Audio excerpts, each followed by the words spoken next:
Bruce Springsteen has been making his mark on the world's musical landscape since the early 70s, and he shows no signs of slowing down. From international triumphs to personal struggles, these are some of the key moments that not only made Bruce Springsteen the artist, but also Bruce Springsteen the man. Bruce Springsteen's 1973 album, Greetings from Asbury Park, New Jersey, was his first release, and in a way, it's also his most important. After all, it was the album that introduced the world to the music of the young New Jersey musician. And as Rolling Stone tells us, for Springsteen, the album represented a make-or-break opportunity where he needed to push his craft to the next level. While he'd been making waves in the local music scene for years, Springsteen now decided to really focus on songwriting and draw lyrical inspiration from his personal experiences and surroundings. Throughout the years, he often reflected on this decision. I wanted to tell my story, my parents' story, my town's story, and ultimately I wanted to tell your story. Springsteen's distinct songwriting voice can be heard throughout his acclaimed debut. However, before the album was released, Columbia Records wanted to promote him as being a singer-songwriter from New York City instead of New Jersey. He pushed back hard on this marketing tactic by insisting that the album be called Greetings from Asbury Park, New Jersey. Springsteen described the dispute to Melody Maker in 1975.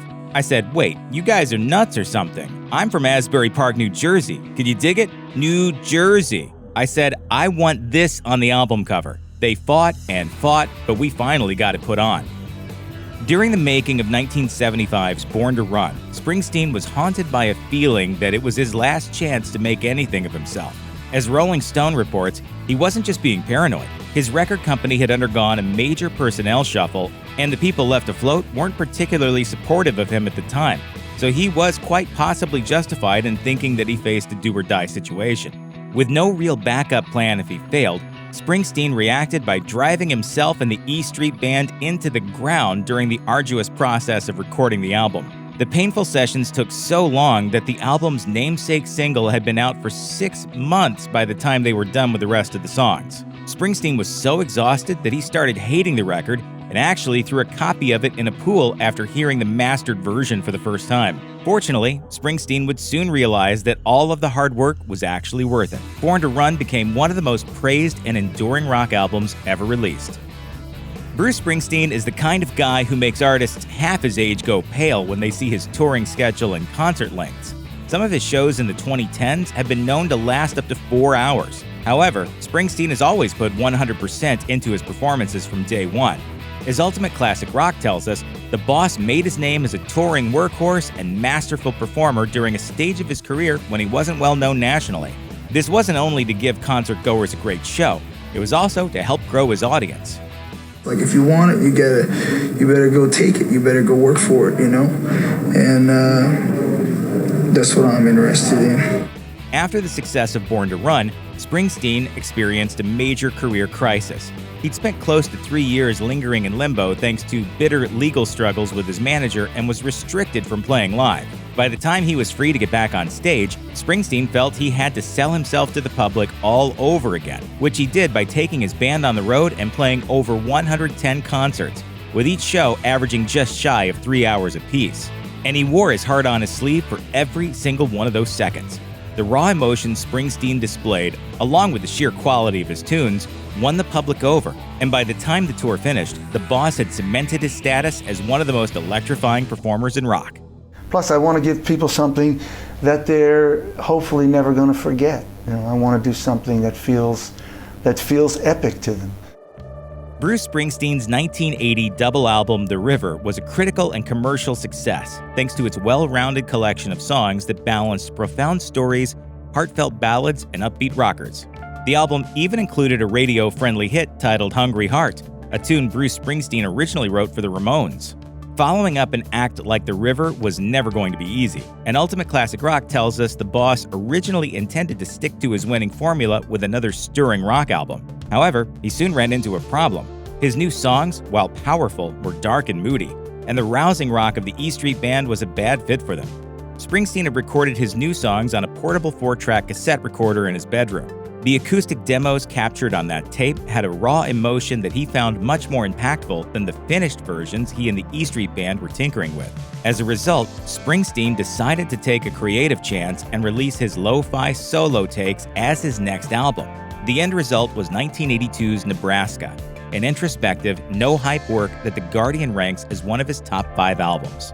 Springsteen evidently liked the stripped-down acoustic process so much, he took a similar route on 1995's The Ghost of Tom Joad, and again in 2005 for Devils and Dust. Bruce Springsteen has been with his wife Patti Scialfa for decades now, but his first marriage to model and actress Julianne Phillips was significantly shorter and more complicated. Springsteen met Phillips in 1984 and they married less than a year later. Unfortunately, their relationship soon became emotionally distant. The seeds of disaster were present quite early as Springsteen went through a series of what he describes as anxiety attacks after the wedding, realizing that he wasn't ready to settle down.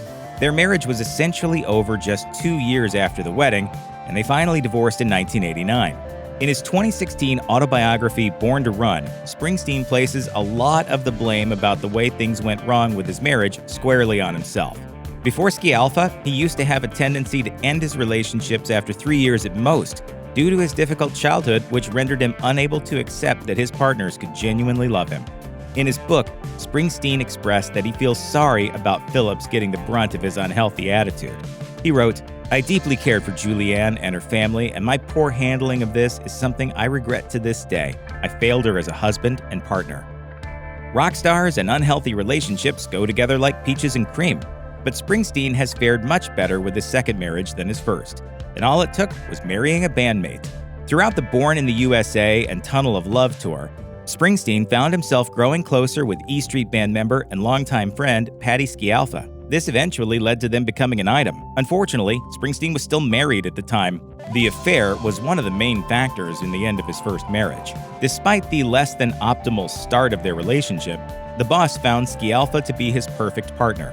In his autobiography, Springsteen wrote about their deep connection. "We hoped, with work, our broken pieces might fit together in a way that would create something workable, wonderful. They did. We created a life and a love fit for a couple of emotional outlaws. That similarity bound and binds us very close." After a few years of keeping the relationship out of the spotlight, Springsteen and Scialfa tied the knot in 1991 and have been a couple ever since. They've shared stages together all over the world, and back home in New Jersey, they raised 3 children together. Depression might not be the first thing you'd associate with an electric, forceful performer like Bruce Springsteen, but it's a disease he's battled all his life. As The Guardian tells us, he's actually experienced crushing breakdowns that have left him feeling, quote, like an empty vessel since 1982. He still has no clue about all the triggers of his mental health troubles, but he's very open about them and has grown to recognize the warning signs early on. It's like this thing that engulfs you. I got to where I didn't want to get out of bed, you know. Springsteen's aware that mental health issues run in his family, and he suspects he got into music as a teenager at least partially in order to combat depression. Most importantly, he's more than willing to reach out for help. When his wife recognizes an impending case of what Springsteen eloquently refers to as, quote, a freight train bearing down, loaded with nitroglycerin and running quickly out of track, they will seek a doctor and get his medication up to date. Springsteen also knows there's no shame in seeking out professional help, and he saw his first psychotherapist as early as the 1980s. Bruce Springsteen's most glorious stadium rabble-rouser, Born in the U.S.A., has all the makings of an unofficial national anthem, as long as you don't really listen to the lyrics. The song is actually from the viewpoint of a desperate Vietnam vet who returns to a country that has no place for him anymore. Biography writes that when Springsteen was about to face the draft, his sole thought was, quote, I ain't going. So he put on an act during his physical exam that involved pretending to be high on LSD, acting like a maniac, and invoking a concussion from a past motorcycle accident. He was granted a 4F classification and avoided the war. According to Time magazine, Springsteen was filled with guilt for years about it. During his one-man show, Springsteen on Broadway, he reflected on avoiding military service. So I do sometimes wonder who went in my place, because somebody did. Besides just singing about the war, Springsteen is an influential and generous figure in Vietnam veteran charity circles. Among many veteran causes that Springsteen has supported over the decades, he has headlined the annual Stand Up for Heroes benefit concert almost every year since 2007, helping the Bob Woodruff Foundation raise $55 million for veterans' causes. With his 2019 album, Western Stars, Springsteen explored a new musical direction and celebrated some styles that might seem surprising to longtime fans, including late 60s pop and early 70s country.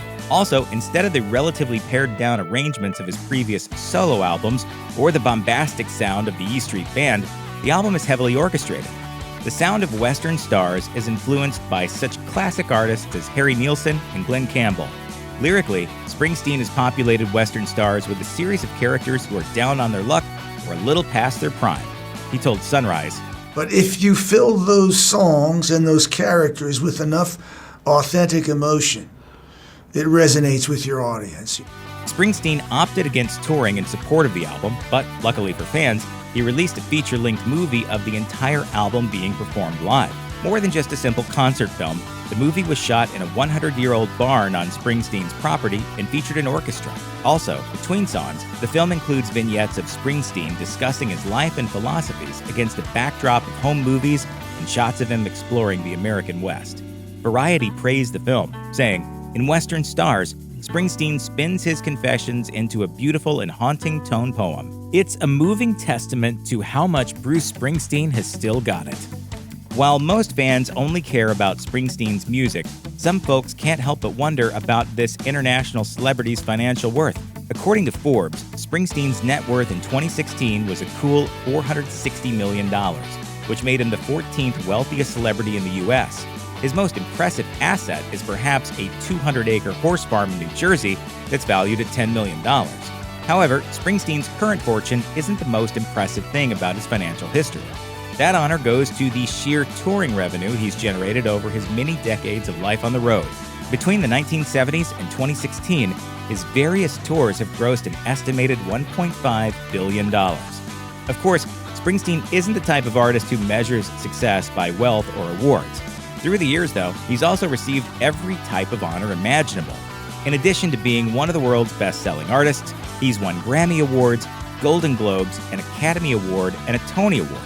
He also received the Music Cares Person of the Year Award, was inducted into the Rock and Roll Hall of Fame, and in 2016, Springsteen received the Presidential Medal of Freedom. Still, that's not what it's all about for him. Rather than be rich or rather than be famous, I wanted to be great. I wanted the music to have meaning, to reach out and touch people's lives. Check out one of our newest videos right here. Plus, even more grunge videos about rock stars are coming soon. Subscribe to our YouTube channel and hit the bell so you don't miss a single one.